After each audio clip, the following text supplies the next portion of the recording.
బంగారం బంగారం బంగారం ఏం బంగారం రా నాయన బంగారం పేరు ఇనబడితేనే బుగులుగుతుంది వామ్మో మరి లేకపోతే ఏంది బంగారం రేట్లు మందలు ఇచ్చేటట్టు ఉన్నాయా ఏమన్నా అన్ని తీర్లు ఉన్న సంపన్నులకి ఏం రందలేదు గాని మనసొంటి మామూలు బంగారం సొమ్ములు మెడలేసుకునుడు ఇక కలే మరి అంత పిరవైతున్నాయి మరి బంగారం రేట్లు ఇట్లా మాట్లాడుకునుడుతోని ఏం ఫాయిదా లేదు గాని ఈ వార్త చూడుర్రి అమ్మయ్య బంగారం రేటు తగ్గింది మళ్ళా మరింత కాదు గింతత్తే అగో గదేంది మీ యాంకర్ ఏమో రేట్లు పిలం అవుతున్నాయి అని చెప్తే నువ్వేంది ఇప్పుడు తగ్గినాయని చెప్తున్నావు అని గరంగా కుర్రలు పెరిగింది వేలల్లా తగ్గేది వందల్లా మరి ఆవు ఇన్నొద్దుల సంది వేలల్లా పెరుగుకుంటా కొండెక్కిన బంగారం రేటు ఇప్పుడు జరంత తగ్గిందని సంబరపడాలనో లేకుంటే పెరిగేటప్పుడు వేలల్లో పెరిగి తగ్గేటప్పుడు వందలల్లో తగ్గిందని బాధపడాలనో తెలవట్లేదు మరి 22 క్యారెట్ల సొక్కమైన బంగారం ధర తులం మీద 650 రూపాయలు తగ్గి తులం బంగారం ఇప్పుడు 1,30,550 రూపాయలకు దొరుకుతుంటే 24 క్యారెట్ల బంగారం తులం మీద 710 రూపాయలు తగ్గి 1,42,420 రూపాయలకు దొరుకుతుంది.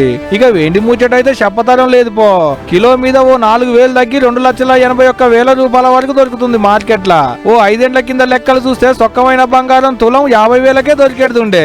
ఓ ఏడాది కిందనైతే ఉత్త 70,000కెంచి 80,000 నడమనే గానీ ఇప్పుడు ఓ ఏడాదిలో 2 ఇంతలైందంటే చూడు. ఇక బగ్గ పైసలు ఉన్న వాళ్ళకి ఏం కాదులే గాని మనస్ వంటి మామూలు ఓ ఆడపిల్ల పెళ్లి చేయాలంటే ఓ ఎకరం బేరం పెట్టాల్సిందే. ఇక వెండి అయితే బంగారంతో పోటీ పడ్డట్టే పెరుక్కుంటూ వస్తుంది రోజుకో 5,000 10,000 9,000 అనుకుంటా ఓ వారం కేంచి పెరుక్కుంటూ వచ్చిన వెండి తగ్గుడు కాడికి వచ్చేటాళ్లకు ముఖం ఇచ్చినట్టు అయింది.